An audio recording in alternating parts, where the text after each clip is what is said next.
মানুষের সাথে সম্পর্ক খারাপ করা যাবে না ভাই। আমাদের পাড়া মহল্লা যারা আছে তাদের সাথে একটু দূরত্ব ছিল, তাদের সাথে ফোন দিয়ে হইলো সরি বইলা বলেন আমরা এই সমাজের মানুষ। আমি আবারও বলছি, যার যার জায়গার থেকে আলোচনা করেন, যার যার ওয়ার্ডে।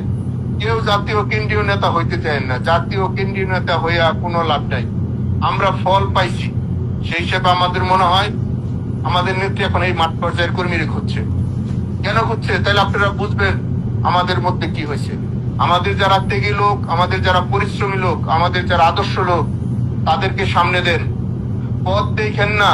যারা আদর্শ লোক, যারা দলের জন্য নিবেদিত, যারা দলকে ক্ষতিগ্রস্ত করে নাই, দলেরকে ভালোবাসছে, দলের জন্য জীবন দিচ্ছে সামনে আইসা, সেই সব মানুষকে আর আপনারা তিরস্কার করেন না।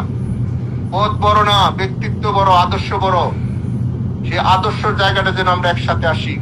কারণ এই ৭৭ বছরের দল, এই জীবনে আপনারা আমরা কেউ দেখি না।